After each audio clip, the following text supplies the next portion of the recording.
right, good morning, everybody. Today is Thursday, I believe. I think it is September 17th, 2015.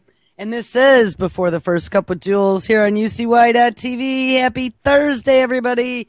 Almost Friday. One more day. Gets harder and harder every week, guys. Trying to do this show 5 days a week. It is 70 degrees and partly sunny here in upstate New York. It looks like it's going to be another pleasant, almost end of the summer day.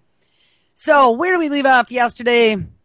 Last couple days, we've hit some pretty crazy stuff looking at edible vaccines in GMO food.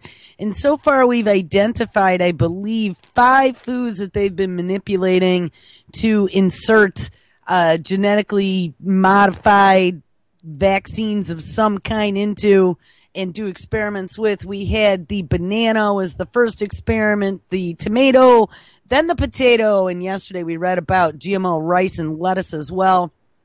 We also took a look at who good old Bill and Melinda Gates, who are interested in the GMO rice vaccine, and trying to remember who was involved with that lettuce vaccine. That was down at the University of Pennsylvania, but they had been messing with that universal flu vaccine way back when in 2006, utilizing the GMO tobacco.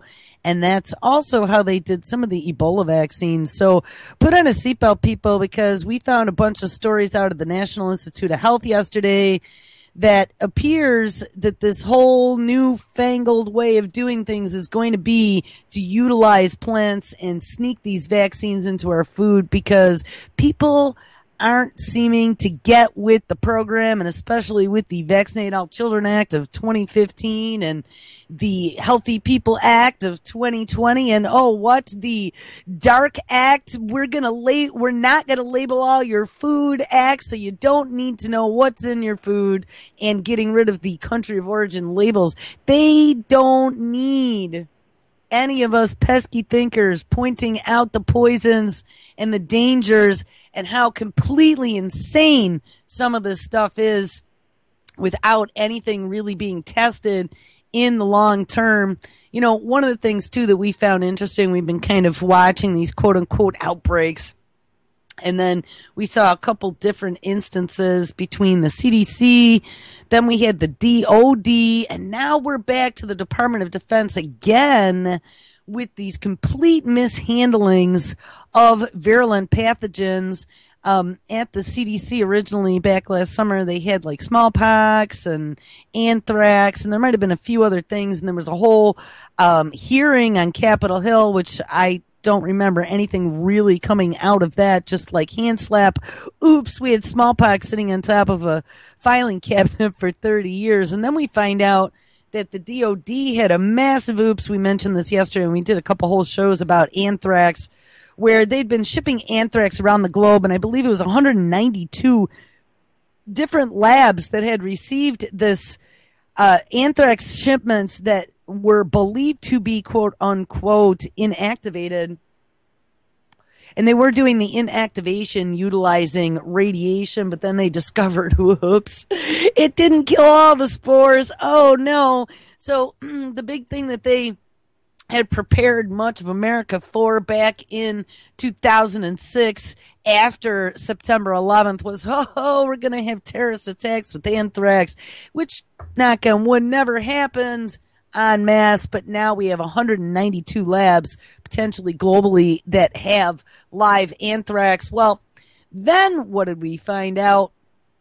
We found out now, and this was one that we didn't hit on yet, the other day, September 10th, this was about a week ago, it now comes out that the Pentagon may have mishandled plague bacteria. Well, who would have thunk it? You know, we had a little uptick in plague cases this summer. They even shut down Yosemite National Park to drop flea bombs into the critter holes and try and take care of the problem. Well, listen to this. CDC is investigating whether deadly organisms, including what? Oh, plague and encephalitis, no big deal, were mishandled or improperly shipped. The Center for Disease Control and Prevention is expanding its investigation into possible mishandling and improper shipment by the Department of Defense laboratories of organisms that cause deadly diseases, including plague and encephalitis, officials said last Thursday. Concerns about handling of those samples led the Army to announce a moratorium on production, shipping, and handling of toxins. Are we like literally producing toxins? You know, we've talked about this before, how, quote unquote, the biowarfare program went away, quote unquote, in 1972 with the inking of the agreement by Nixon, but it never went away because Nixon said that we were going to continue a defensive posture against biowarfare with the use of vaccines. Well, how amazing is it that we have these agents that pop up every now and then that tend to be an emergency globally. And now it's just so incredible with this fast tracking and this Project BioShield and all this DARPA money sprinkled at universities and private labs worldwide. This, how amazing it is that we have all these new technologies now to flip switches on and off and test which pathogens can kill us and what we can protect against in phase 1 trials, let's say, and even phase 2 trials with something like Ebola. And God forbid, they're threatening another pandemic. It might not be as far away as we think. Wink, wink. Then we hear stories like this and we go, oh, how did all the plague get out? It says, when asked why the Pentagon did not disclosed the new concerns about plague and encephalitis last week, Pentagon Press Secretary Peter Cook said that officials were trying to be as forthcoming as possible, quote, without alarming the public, unquote. Oh, yes, don't worry about it. That cute little fuzzy squirrel that you're hand feeding strawberries to didn't have the plague. No, don't worry about it. He added that officials are waiting for the results of the investigation. So we're not going to tell you anything until we find out that, oops, we were wrong, and then we'll spin it in a way that won't get you too concerned. In a statement on Thursday, the CDC said it was investigating 4 Defense Department labs as a result of spot checks at 2 facilities. And I'm going to say, if you only did spot checks at 2 facilities and came up with 4 issues, you better start. And 192 labs that improperly shipped live anthrax. I think you better do a big ass reassessment. This is what gets me. It's like, again, the people that are supposed to be keeping us safe are far from keeping us safe. There is no safety. It is just an illusion of safety. These are the ones that have the most dangerous biowarfare pathogens, and it's like a bunch of drunk idiots walking around bumping into walls. I honestly cannot get over the mismanagement, and I am sure that this is just the very, very, very microscopic tip of the iceberg. In a statement on Thursday, the CDC said it was investigating 4 Defense Department labs as a result of spot checks at 2 facilities. The Army said the spot checks were at Englewood Chemical and Biological Center and at the U.S. Army Medical Research Institute of Infectious Diseases, both in Maryland. Quote, the CDC has identified a number of transfers of concern involving multiple organisms, the CDC said. Adding, let's hope the transfers weren't in Ziploc baggies like the CDC with smallpox. Adding that the investigation is trying to determine whether there are record-keeping or quality management problems or if there was shipment violations involving the toxin. At this time, there is nothing to suggest risk, of course not, to the health of workers or to the general public. According to the CDC, most of the transfers were between Defense Department facilities, and in a separate statement, the Army said that the CDC raised questions about a particular organism that causes plague known as Yersinia pestis during an August 17th inspection at Englewood. The CDC questioned whether the organism was fully virulent, even though it was stored in an area designated for non-fully virulent material. Cook said that he believes the sample was in a freezer in a controlled setting, but outside of a containment area. How lovely is that? And the CDC questioned whether it was an infectious form of plague. The Army said that initial tests suggest that the strain was not fully virulent, and the CDC is working to verify those tests. In addition, the Army said that the CDC questioned the labeling of a strain of equine, which is a horse, equine encephalitis virus. And I believe, isn't that similar to what struck all those horses in Australia? And then they had to get the genetically modified mosquitoes to go in there and start eating all of the encephalitis mosquitoes so they didn't kill the horses anymore. I thought that was an equine encephalitis that hit Australia few years ago, just of course before the genetically modified mosquitoes came in and saved the day. It says, when we asked about the encephalitis sample, Cook said, my understanding is that the way this first came to light was that a CDC spot inspection of this facility and that the CDC looked at the freezer area where the sample was being held and then checked against the inventory logbook and raised questions about whether or not what was listed on the inventory as non-infectious was, in fact, non-infectious, and that started the testing. Well, shouldn't they be doing that all the time? It says these developments directly contributed to the Army's decision to issue last week a moratorium, a safety review, and an extension of the existing moratorium, thank you, on handling of select agents and toxins. Let's see. 4 labs affected by the moratorium are, again, and this was one of the ones that was responsible for the anthrax shipping everywhere. Good old Dugway Proving Ground. Dugway Proving Ground Life Sciences Testing Facility in Utah. And then 3 facilities in Maryland. Edgewood Chemical and Biological Center, the U.S. Army Medical Research Institute of Infectious Diseases, and the Navy Medical Research Center. The 9 facilities ordered to conduct safety reviews, some of which include the labs undergoing a moratorium, are Dugway, the 711th Personnel Wing, Wright-Patterson Air Force Base in Ohio, Edgewood Chemical Biological Center in Maryland, the U.S. Naval Medical Research Unit 3 in Egypt. That's not a good place. U.S. Naval Medical Research Unit 6 in Peru, the U.S. Army Soldier Systems Center in Massachusetts, the Naval Medical Research Center in Fort Detrick, Maryland, the Naval Surface Warfare Center in Dahlgren, Virginia, and the U.S. Army Medical Research Institute of Infectious Diseases in Frederick, Maryland. So those are the 9 that right now are undergoing reviews. But, hey, don't worry about that because plague is just so damn rare in this country. We don't ever see cases, right? Oh, but wait, there were a bunch this summer. I believe 4 people died this summer in the, I don't know if you'd call it the Southwest. I mean, what would you call Yosemite and Colorado? Kind of in the West anyway, generally speaking. And I don't remember where the other cases were, but hold on. I'm trying to find my name while I'm talking. Let's see if we can add me to the call and get something to play today. I did a full reboot of all systems yesterday.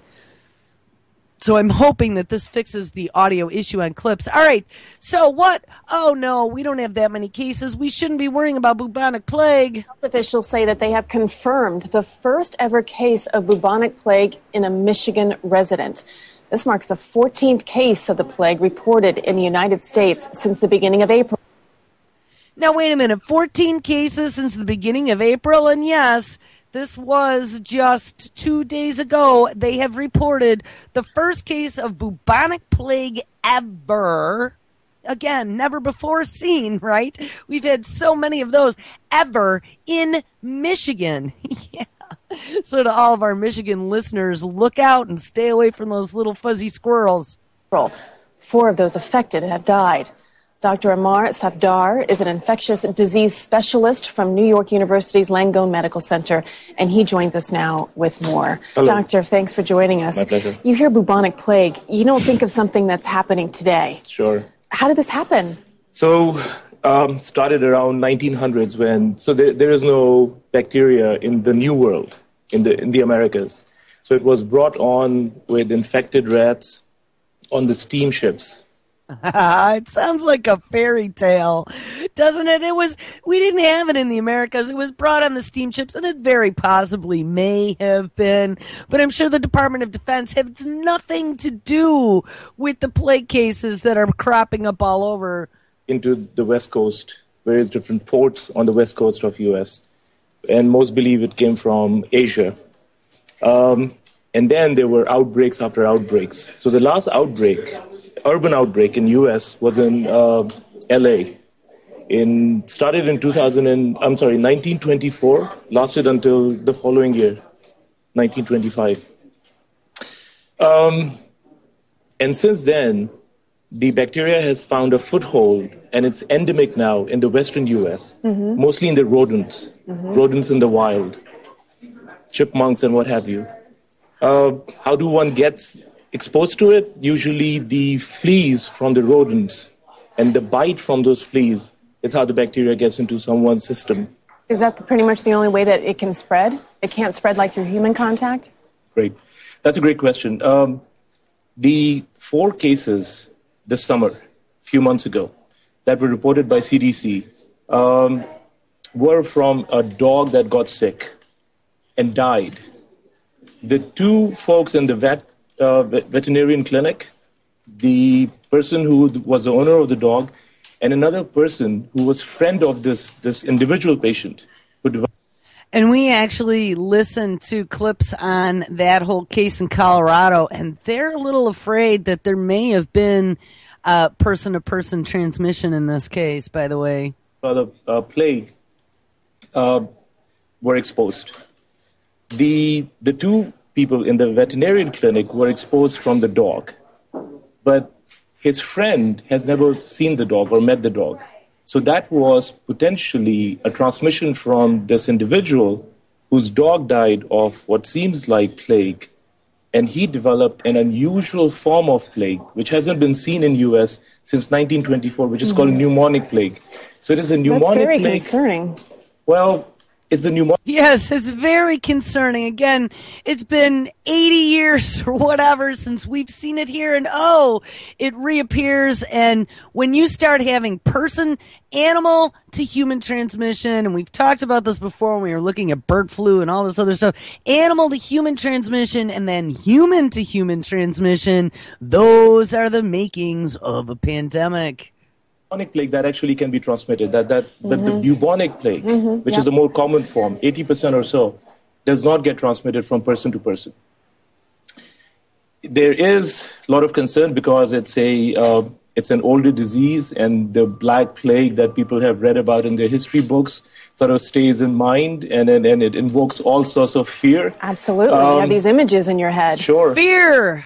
In history class. Certainly. So back in when you look at pathogens that create fear in the masses, especially over illnesses, and of course when they have some sort of vaccine that'll cure you, that is the panacea to look toward, right? That's what they want you to do. We had, and I never remember if it was Ebola first or measles. It was measles. Measles came first, and good old Johnny ruined everybody's Disney World vacation. They had parents at each other's throats because mama bears don't mess around, and they started this whole debate, vaxxers against anti-vaxxers. But then, talk about horrifying images, we then had the quote-unquote Ebola outbreak, and all these potentially dying people with bleeding eyes and orifices. Oh my God. But don't worry about it, because we have all of our experimental vaccines in the making to come up with a cure. We're going to do secret serums and tobacco drowned in some sort of RNA solution. And now we have a potential for plague. And when you think of plague, you think of Monty Python, bring out your dead, crunchy black bodies thrown on a death cart somewhere. Yeah, that's doing pretty well at pushing that fear porn button. In the old days, the death associated with plague was 60% to up to 90%. So really a very serious infection. The wonderful thing now is there are several antibiotics that work beautifully against this infection. So now mortality is usually less than and close to about 15%. So it has. If you get antibiotics within, I thought I read like the first 24 hours or something of symptoms. I mean, you don't have a really big window to get treated for plague, and the symptoms tend to mimic like any other basic illness where you have, you know, feeling malaise and warm and not too good. I mean, you don't realize that it's plague at first, and depending on what version it is, whether it's going to be something that affects your upper respiratory or other, you know, how would you know? It's come a huge dip down from 90 or 60% down to approaching 15%.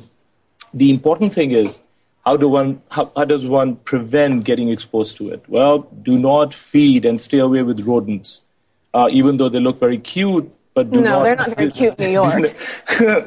Do not get exposed to them. And certainly do not. Yes, no playing with the subway rats in New York City. Feed them, and do not handle if one come across during hikes and what have you, or camping, a dead or a sick appearing a rodent. They have a map up right now, and so they're showing the 2015 plague cases have occurred in Colorado, New Mexico, Arizona, Utah, California, Oregon, Georgia, and Michigan. So that is 4, 6, 8 states so far since April, by the way, of 2015. The other thing is, well, it seems to be difficult to diagnose it because unless you have your suspicion high enough, it could mimic several other infections. Well, except when it presents with huge tender lymph nodes, which are really grotesque, large lymph nodes. That's why bubonic plague. Though those are difficult to miss, and then it should be in any physician's differential when someone presents, especially in the Western U.S. All right. Well, Olive, unfortunately, we've got to get going because of time. But the bottom line here is, even if you're an animal lover, just stay away from those rodents. And one other thing, there are only 14 cases so far this year. Yes. There were 17 cases reported in 2006. Oh. Last year there were 10 cases, and the year before only 4.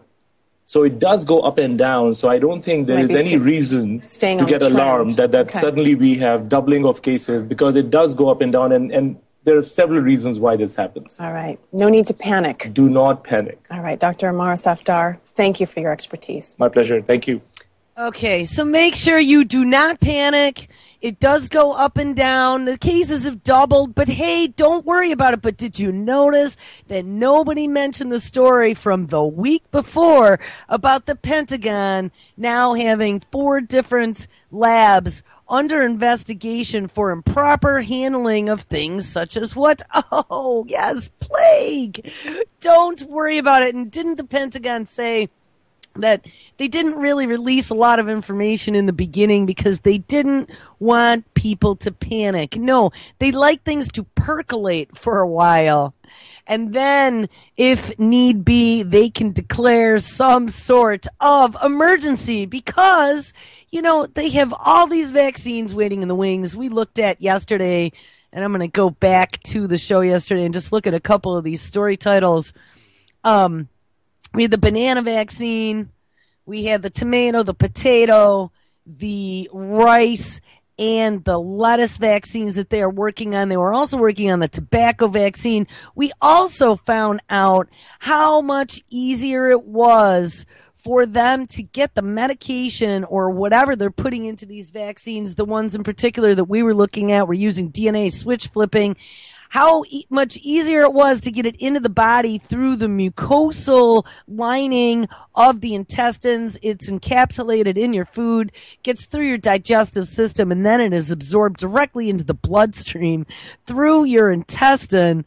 And of course, then when we took a look at some of the connections between the brain and the gut microbiome, which is something that they were looking at manipulating, we saw some horrifying future consequences. Now, we had listened to, actually, I don't think we got it to play yesterday. There was an interview from Dr. Mercola with Vicky Diebold, who is a PhD nurse who was in charge of all kinds of different things. And she was talking about genetically modified vaccines.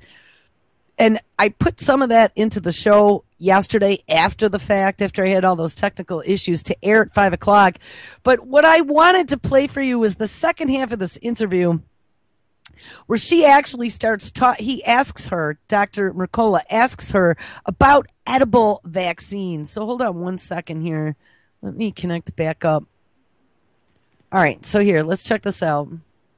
I think the use of foreign DNA in various forms has the potential to cause a great deal of trouble, not only because that there is the potential for it to recombine with our own DNA, there is the potential for it to turn the DNA switches, the epigenetic parts of the DNA, on and off. So I think that we're still in a place where there's a lot of work that needs to be done to figure out what the short and long-term effects of this type of DNA are on people who have lots of different genetic makeups. I'm going to pause here for a second. Basically, what she's saying, and she is absolutely correct, and this is what we've been saying all along, with all this newfangled mad science gone mad technology, and this doesn't only include these new RNA vaccines or using these genetically modified plants to express antigens that then we're going to sneak into food in through your gut, but also let's just go back to plain old basic genetically modified where we're splicing in genes. There is no long-term research generationally to show how this is going to potentially affect future generations. And we talked yesterday too about a researcher out of Stanford. I looked up where she was from. The woman had been looking at just using the fetal stem cells in the original vaccines, that line that was from like the 60s, I believe, that still exists in the MMR. And she had been finding that fragments of that human DNA were attaching to the DNA of the people who received those vaccines, and there was a huge potential for autistic-like characteristics. So anyway, let's get back here. So they have run fast forward with putting all of these mad science vaccines on the market, and I think she talks about that here. There already are some that are in progress being used today. Gardasil was one with those virus-like particles, and I think she said there was another one. Maybe if we could just expand on your concern for a bit with this recombination of the genetic material and help us understand how that would work. So you've got this edible vaccine, for instance, that is some type of plant material typically that's grown with the new introduced engineered vaccine component. So, and that typically is a strand of DNA or some nucleotide sequences that represent the antigen they're trying to build a response to. So how is this combination going to occur? I mean, what's your concern? And I just want to have everyone understand a little better. Okay, well, this is one of the delivery technologies that are being explored, the new using vaccines orally, meaning what you eat and ingest, and that would involve putting hybridized or somehow modified DNA for pathogenic virus or bacteria into food that's eaten, and then it would be ingested and then incorporated somehow in to the bloodstream so that the immune system reacts to it. There are other ways of introducing genetically modified vaccines that we need to be aware of as well. Besides the standard injections, there are nasal routes, squirting vaccines up the nose. And then there are the transdermal routes that I think are very important because they involve use of nanotechnology, which would permit introduction of DNA directly into our cells. Genetically engineered vaccines are already being used. Beginning in 1991, the hepatitis B vaccine was licensed and is given to infants beginning on the first day of life. It is considered a genetically engineered vaccine. It's a recombinant vaccine where parts of the hepatitis B virus are recombined with yeast. This is one of several vaccines that are already being given to infants and teenagers and are part of the CDC's recommended vaccination schedule. Are there any recommendations you have for the person watching this with respect to how they might make an impact on this type of movement progressing much further, the introduction of genetically engineered vaccines? Well, I think it's incumbent upon everyone, as usual, to be educated, to read and find out which vaccines are genetically engineered and what they're not. Don't listen to your stupid doctor pumping you full of propaganda, telling you that you're a tinfoil hat-wearing lunatic and that this is the way it's always been. And to demand of the scientific and government communities that they do the type of safety testing that we need in order to make informed decisions, be involved, understand what's going on, understand what can be done in terms of asking for better evidence of safety and effectiveness. One of the best ways to be involved is to go to nvic.org and sign up for the advocacy portal, where we are actively working on a number of vaccine issues, and genetically engineered vaccines are part of the topics that we're trying to stay on top of as states begin to make changes to their laws. All over the country, the right to choose and to exercise legal exemptions to vaccination is being challenged in state legislatures. And it's really important that people be educated and aware of how the laws are changing, what that means for being able to give informed consent. And the genetically engineered piece of it is critical. It's very critical that people understand how the laws related to not just genetically engineered vaccines, but genetically modified foods of all sorts have the potential to affect human health in ways that we absolutely do not understand at this point. How awesome was that? And that is everything that we've been saying.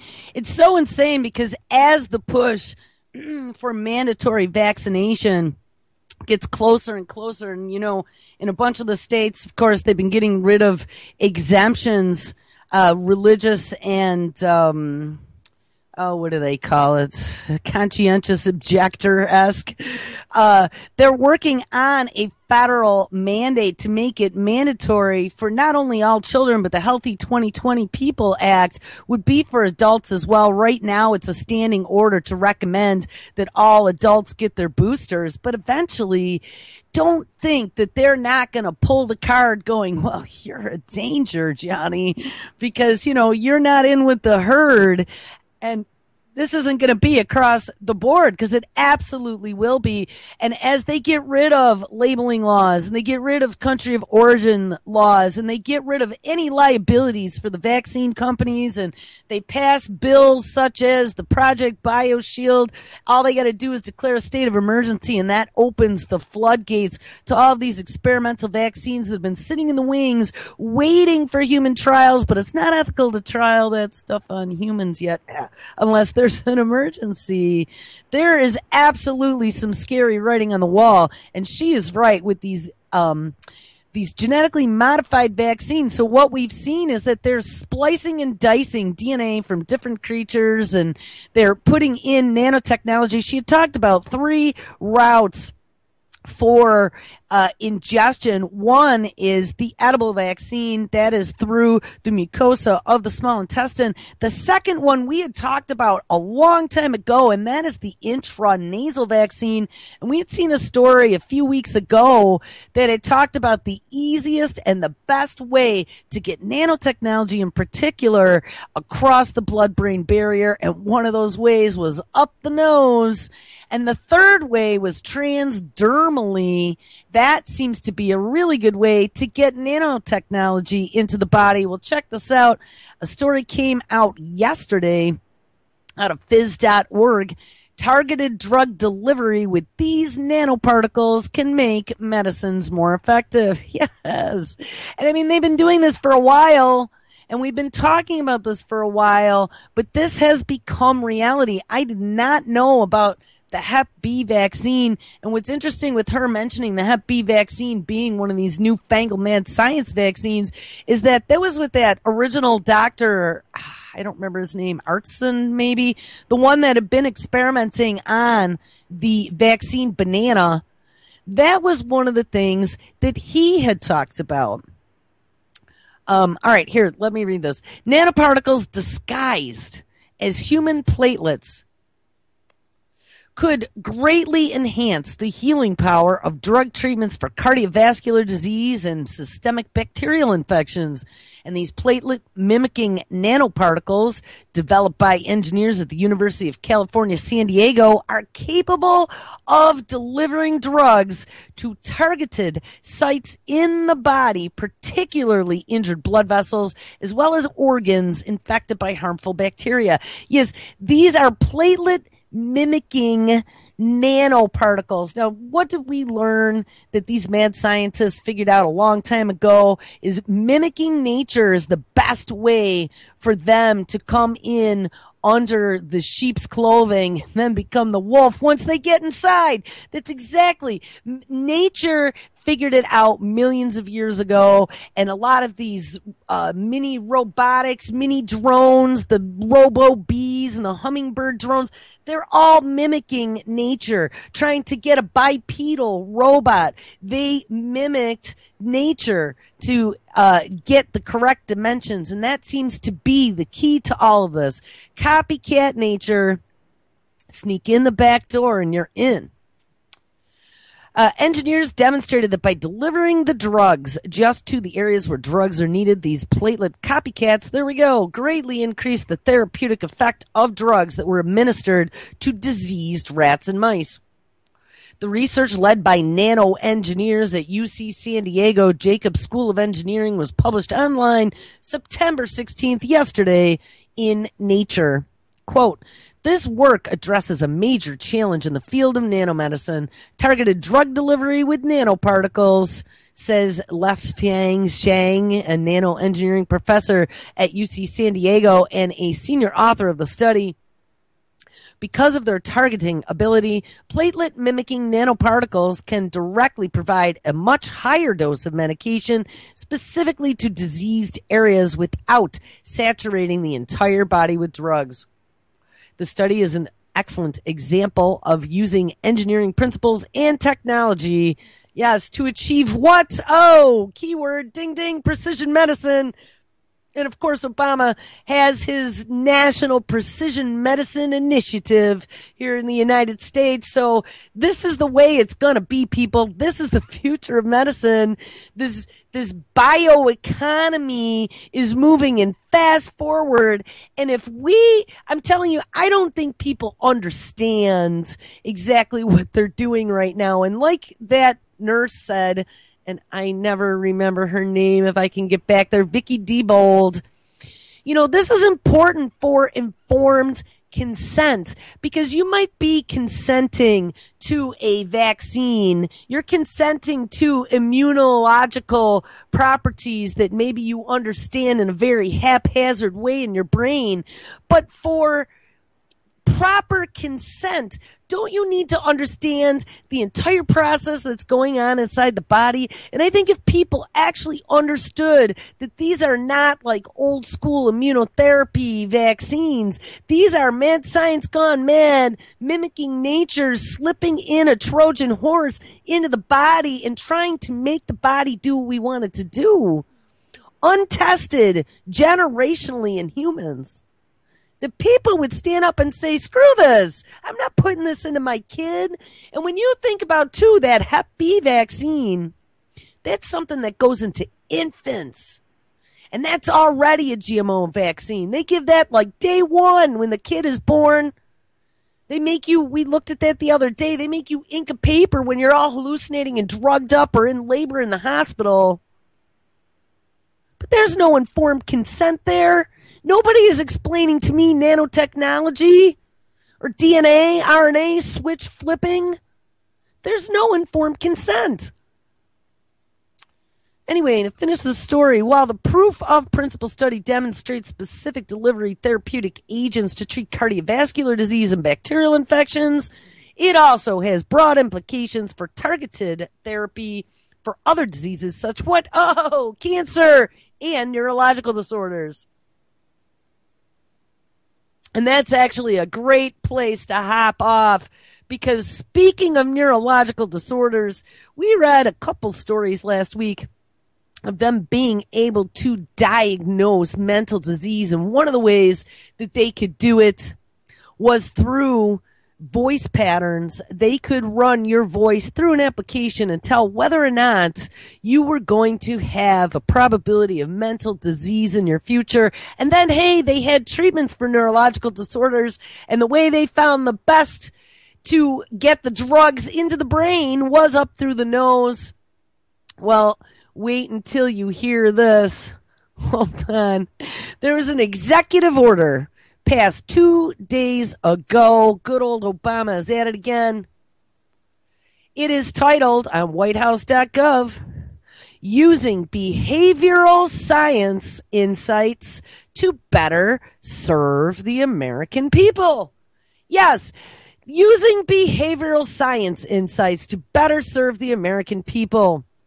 A growing body of evidence demonstrates that behavioral science insights, which is research findings from fields such as behavioral economics and psychology, ding, ding, ding, about how people make decisions and act on them, can be used to design government policies to better serve the American people.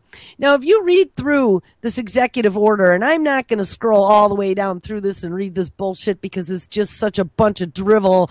They make it that they're going to do like focus studies. Oh, how easy was this website to use? And oh, how difficult was it for you to go stand in the welfare line? And oh, how hard was it for you to call the IRS and get an answer on your tax return? Oh, we're going to make an improvement plan now and better serve the American people by your feedback. That's how they're spinning this.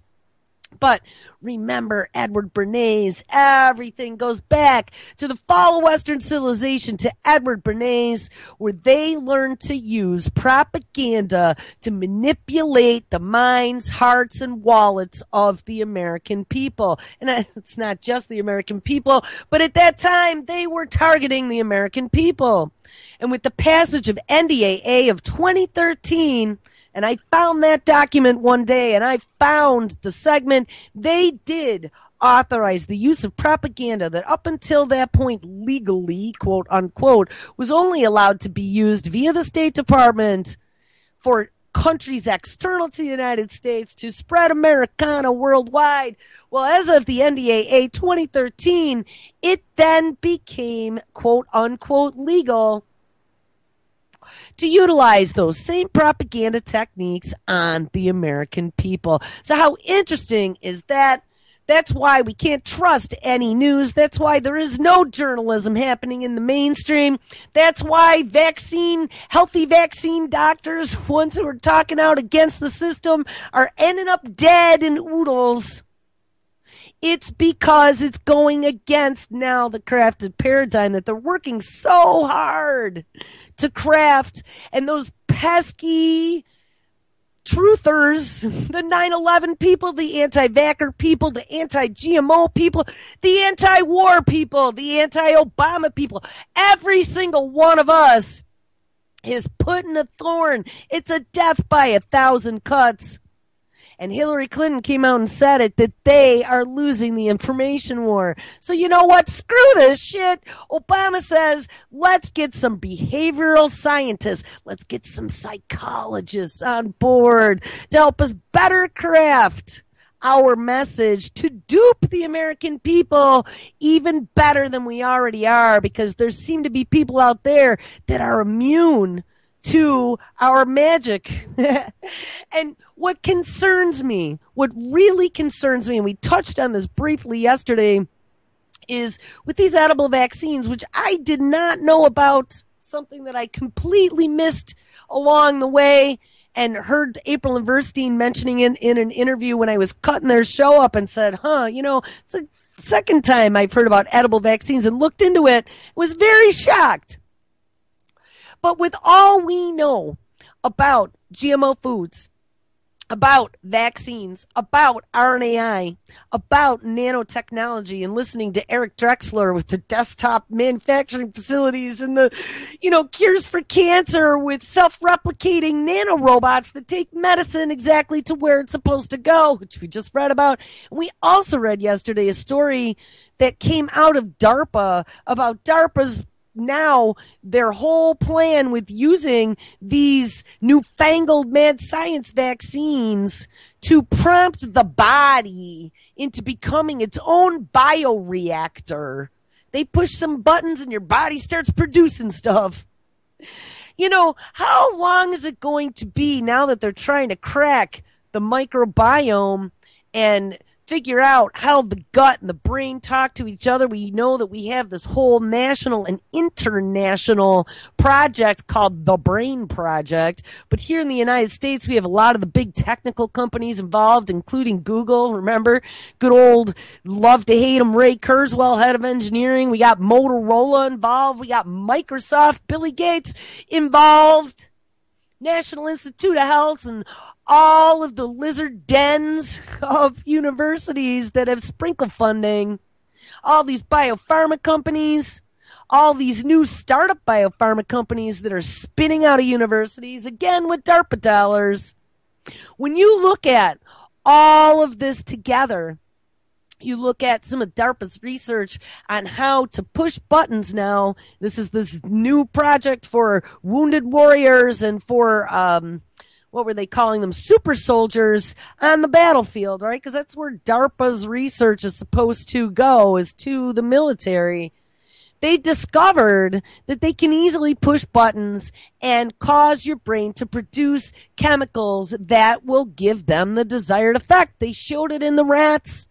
They had these wireless push button things embedded in their brains. They got the new DARPA chip. Guys, this is not science fiction. It's already happening in the lab. And how long is it going to be before they understand how the microbiome fully interoperates with your brain, that they could slip anything into your food? And tomorrow, you're not going to feel like being a radical anymore. Didn't they at one point, there was a video that went around, it looked like somebody had recorded it from a private briefing on this radical gene, and they were going to have this love bomb or something that they dropped from the sky on the Middle East that would get radical religious fundamentalists to not be radically religious fundamentally anymore. It totally mellowed them out and got them to kind of forget all their angst. And now that they're researching the brain chemicals in depth, and we found out about dopamine we dug into deep, and that is the dangling carrot. They use that right now to influence us to do so many things, and it all goes back to Bernays. It's why we're addicted to our cell phones. It's why we're addicted to video games, to television, to fatty foods and high fructose corn syrup, to sex and money. It's all about the dopamine rush. Well, all they got to do is to figure out what chemical is going to make us non-combative and flip a couple switches. And guess what? We will be disabled. And I mean, I know I'm just postulating, but you know that's what they're working on. Behavioral science insights to better serve the American people. Executive Order September 15th, 2015. Part of the directive, the executive departments and agencies are encouraged to: 1, identify policies, programs, and operations where applying behavioral science insights may yield substantial improvements in public welfare, yes, program outcomes, and program cost effectiveness. Well, hey, public welfare and program outcomes, let's make sure that nobody gets bubonic plague. Hey, we just came out with some new vaccine, flipping a few switches to turn your body into a bioreactor so you never have to worry about bubonic plague again. Well, all we got to do is get everyone to eat this apple. And our program outcome and the cost, we found it's only $1 or $2 a dose, will be in line. Oh, but wait, if we get rid of the labeling on everything, then no one will know they're eating it. Yeah, they did that already. Whoops. Number 2, develop strategies for applying behavioral science insights to programs and, where possible, rigorously test and evaluate the impact of these insights. I bet they're going to go to work with Facebook and some of their sociology and psychology research that they're doing on social media right now, live, real time, with live participants. A lot of the sociology and psychology departments and colleges are already using Facebook as a study tool. Number 3, and Google as well. Number 3, recruit behavioral science experts. Yes, recruit behavioral science experts to join the federal government as necessary to achieve the goals of this directive. And you know, Google is also, they have the ability to open up the microphone, right? We've talked about that. We've heard about that. Them being able to advertise. It was part of a patent by opening the microphone on your computer, and you're talking about, you know, getting a couch, and all of a sudden ads for couches pop up. You talk about shampoo and there's shampoo ads. How did that happen? You think that maybe it's scraping your email or maybe your searches, but then people have come out and said, but wait, I didn't search that, or that wasn't in my email. But yes, we know that they also use live audio. Well, now that they have an application that can diagnose mental disease via audio voice print, how long is it going to be before the feds hop into bed with Google, which they already are, but I'm saying, like, making those audio files, put them in a database, run an algorithm with red buttons to then give to DARPA Dan for his X project, where they can put all the insurgents on a big touchscreen table map and disable them. They will target you.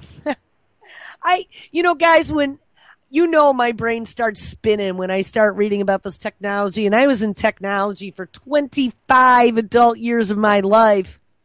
And one of the things that I was always good at was connecting the dots and seeing the future. So this isn't the future that we wanted. This is not, there's no informed consent with what is happening here. There's nobody that is voting for this. This is robo-pen galore, executive orders up the ass, and congressmen who are rubber stamping, passing bills that are funded by lobbyists. Our FDA, our USDA are rubber stamping everything, because remember, a vaccine is a vaccine. Apparently, a banana is a banana, an apple is an apple, a potato is a potato, a carrot is a carrot, and nobody's minding the store. So this story about the executive order, which was the executive order, that came from JJ, so give him a big thumbs up. And because that story went up, SLC Mike dropped me a story at the end of the afternoon yesterday in Decision Science News. Yes, we're hiring a behavioral insight team for the United States. Some recent good news is that the United States has created a similar team to the UK's behavioral insight team, and what's more, they are hiring The team is led by the impressive Maya Ushankar, senior policy advisor, who is a PhD psychologist and a Rhodes Scholar. Ding, ding. We just chatted with Maya and feel that this team is poised to do great things. Here's the overview. A growing body of evidence suggests that insights from the social and behavioral sciences can be used to help design public policies that work better, cost less, and help people to achieve their goals. The practice using behavioral insights to inform policy has been seen as successes overseas. In 2010, UK Prime Minister David Cameron commissioned the Behavioral Insights team, which through a process of a rapid, iterative experiment, test, learn, adapt, has successfully identified and tested interventions, yes, we will be intervened with, that will further advance properties of the British government while saving the government at least £1 billion over the next 5 years. The federal government is currently creating a new team that will help build federal capacity to experiment with these approaches and to scale behavioral interventions that have been rigorously evaluated using, where possible, randomized controlled trials. Yes, you won't know you're part of it. The team will be staffed by 4 or 5 experts in behavioral science and experimentation, design, and evaluation. Oh my God. And it is likely that selected individuals will serve on a temporary detail under the Intergovernmental Personnel Act before returning to their home organization, which can be a university, a nonprofit, or state or local government. Our preference is for individuals who are willing to serve full-time, but we will also consider people who are in a position to serve part-time. Moreover, several agencies are looking to recruit expert academics to sit directly within their agencies and to help inspire, design, and execute on specific project policy, and so it is possible to serve in this capacity as well. If you are aware of an individual with strong analytic skills, experience designing, testing, and evaluating rigorous randomized control trials, and strong research background in a field such as social psychology, cognitive psychology, behavioral economics, please encourage them to send their resume and contact information to that Shankar lady, which will be sent to relevant parties. How great is this? We are going to have a psychology team helping the federal government craft messages and programs just for you and me. All right, people, if you can even believe it, another hour has gone by. We're going to have to continue with this tomorrow. Thank you very much for that story, SLC. Make sure you stick around. Kevin Blanche is next. Behind the Woodshed with Hal. Game On with Ron at 7. Double Cross with Chuck at 10. And Anti-Media at 11. Everyone have an awesome Thursday. And I will catch you tomorrow.